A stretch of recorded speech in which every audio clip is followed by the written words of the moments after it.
दिल्ली विधानसभा चुनाव इसलिए भी इस बार धारदार है क्योंकि शराब घोटाले की गूंज है, अरविंद केजरीवाल के बंगले पर बगावत है और जेल की हवा खाने और जमानत पर बाहर आने पर हंगामा है और भी बहुत कुछ ड्रामा है। सिर्फ शराब घोटाला नहीं, दिल्ली में प्रदूषण, दिल्ली में बढ़ती महंगाई भी जोर शोर से उठाया जा रहा है। लेकिन मुस्लिम वोटरों का रुझान किस तरफ रहेगा, उसे भी हम तफसील से बताएंगे। दिल्ली विधानसभा चुनाव में शाहीन बाग और ओखला क्षेत्र में बम्पर वोटिंग देखी गई। ओखला में AIMIM उम्मीदवार शिफाउर रहमान ने मुकाबले को रोचक बना दिया है। महिला मतदाताओं की भारी भागीदारी दिखने को मिली। 55% से अधिक मुस्लिम वोट वाले इस क्षेत्र में आप के अमानतुल्लाह खान को कड़ी टक्कर मिल रही है। नई दिल्ली सीट पर बीजेपी ने अरविंद केजरीवाल को चुनौती देने के लिए प्रवेश वर्मा को उतारा है, जबकि कांग्रेस के संदीप दीक्षित भी मैदान में है। लेकिन ओखला और मुस्तफाबाद की सीट ने पूरा चुनाव ही पलट दिया है। कहा यह जा रहा है कि ओवैसी को यहां से भारी बहुमत मिल रहा है।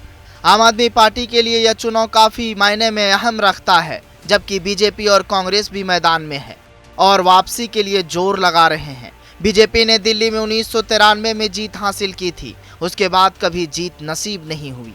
वही कांग्रेस ने 1998, 2003, 2008 में लगातार जीत हासिल की और शीला दीक्षित मुख्यमंत्री रही। इस बार चुनाव में आम आदमी पार्टी को बीजेपी कांग्रेस से कड़ी टक्कर मिल रही है। दिल्ली में लगभग 1.56 करोड़ वोटर्स है। अब इंतजार है 8 फरवरी का। इसी दिन चुनावी नतीजे आएंगे, लेकिन इससे पहले एग्जिट पोल्स के नतीजे भी आएंगे। लेकिन 2020 के चुनाव में आपने 62 सीटें जीती और 53.80% वोट हासिल किए थे, जबकि बीजेपी ने 8 सीटें जीती और 38.70% वोट शेयर हासिल किया था। 2015 के चुनाव में आपने 67 सीटें जीती और 54.50% वोट हासिल किए थे। बीजेपी ने 3 सीटें जीती थी और 32.30% वोट मिले थे।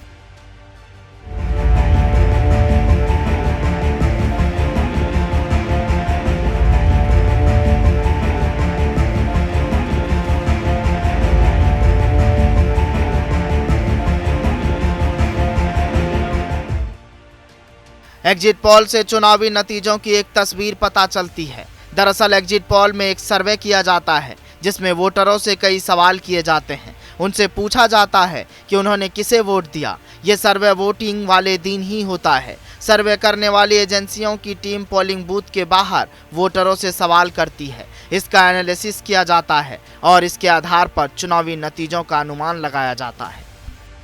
एग्जिट पोल में किसकी सरकार? बीजेपी और आप में कांटे की टक्कर। मुस्लिम बाहुल्य सीट पर किसका दबदबा? ओखला और मुस्तफाबाद में ओवैसी लहर।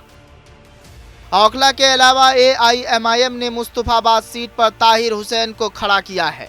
ताहिर हुसैन भी दिल्ली दंगों के आरोपी है और वह 5 साल से जेल में बंद है। चुनाव प्रचार के लिए दाखिल जमानत याचिका पर सुप्रीम कोर्ट ने ताहिर हुसैन को 6 दिन की कस्टडी पेरोल दी थी। पेरोल के दौरान ताहिर को अपने घर जाने की इजाज़त नहीं थी। वह हर शाम जेल वापस लौट जाते थे। पेरोल के दौरान उन्होंने ताबड़तोड़ चुनावी प्रचार किया। यह दोनों सीट पिछले 2 चुनाव से आम आदमी पार्टी जीत रही थी, लेकिन इस बार ओवैसी की पार्टी ने 2 मजबूत प्रत्याशियों को उतारकर मुकाबले को रोमांचक बना दिया है। मुस्तफाबाद दिल्ली में 2020 में हुए सांप्रदायिक हिंसा का केंद्र रहा था और यहां पर करीब 2,60,000 वोटर्स रहते हैं, जिसमें करीब 40% मुसलमान तो करीब 60% आबादी हिंदुओं की है। इसी तरह ओखला सीट पर भी मुस्लिम बहुल सीट है। यहां 50% से अधिक मुस्लिम वोटर्स रहते हैं।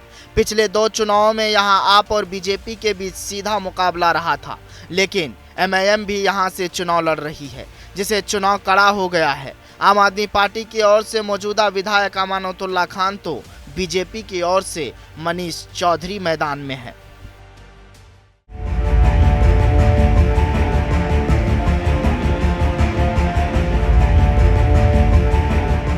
ब्यूरो रिपोर्ट, जनतंत्र टीवी।